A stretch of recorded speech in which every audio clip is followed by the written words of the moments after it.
det tropiske klima, som er her. Hvad definerer et tropisk klima? Jo, det er jordens varmeste klima, og det har rigtig mange planter, de holder aldrig op med at vokse, fordi der er aldrig vinter, aldrig frost, så de kan hele tiden vokse.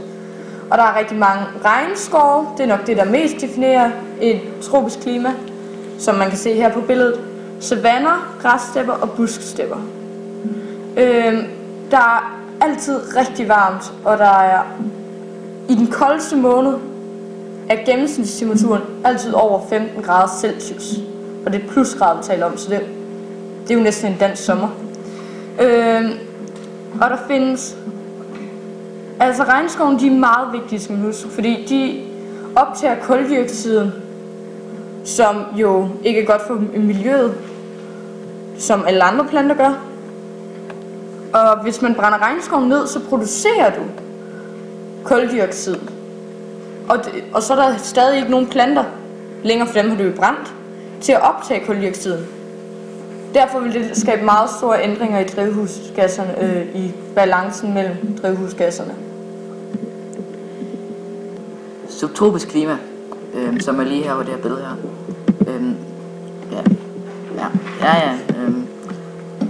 Hvad definerer et subtropisk klima? I subtroperne er det meget varmt og solrigt med forholdsvis korte og tørre vintre.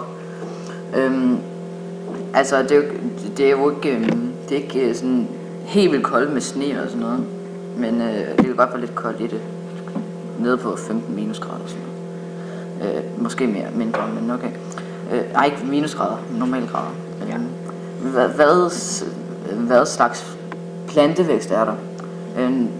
Den plantevækst der er der, det er skov, maki, savanne, bussteppe, græssteppe og ørken.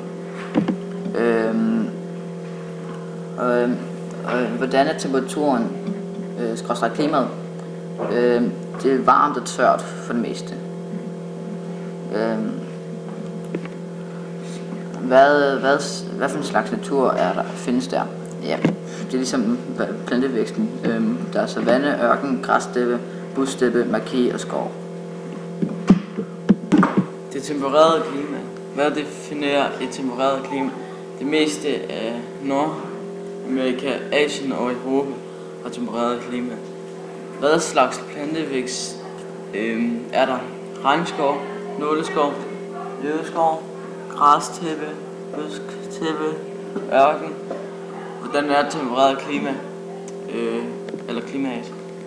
Varmest måned har gennemsnitstemperatur over 10 grader. Hvad slags natur findes der? Der findes store skovområder. Hvad definerer et polarklima? Der er tundra, som lidt af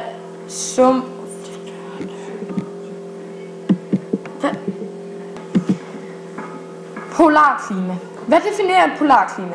Det er det koldeste klima, der findes, og det findes i Nordamerika, nok op ved Canada, Antarktis, Grønland og Nord- og Sydpolerne. Antarktis er det eneste kontinentsland, hvor hele landet er polarklima. Der er ikke rigtig noget plantevækst, eftersom planten ikke kan gro, når der er så meget frost. Men der er mest tundra. Der er sådan meget sump og mos, fordi vandet ikke kan trænge ned i den frosne jord. Og under den frosne jord er der cirka 1670 milliarder tons carbon frosset ned under tundraen. Og det gør så mange biologer og geologer bekymrede, fordi man vil selvfølgelig ikke have, at al den carbon slipper ud i naturen, fordi det er jo ikke godt for den. Og det er jo når isen smelter, så slipper det ud, og det gør det. Der er under 10 grader Celsius i den varmeste måned. Der er ikke så meget vanddamp i luften, og det vil sige, at der ikke er meget nedbør, altså meget regn. Der er stor variation i temperaturen. Det kan gå fra rigtig, rigtig koldt til ret varmt. Så er der også midnatssol og middagsmørke. Og nu længere nord eller syd på, der er nu længere tid varme midnatssol og middagsmørke. Midnatssol er, når selvom det er nat, så er solen op på horisonten, så der er helt lyst. Og selvom det er dag, så middagsmørke, så er der helt mørkt, så er det månen deroppe. Og der findes permafrost, som er hård jord med frosset bund, og så selvfølgelig tundra. Og det var så det. Ses!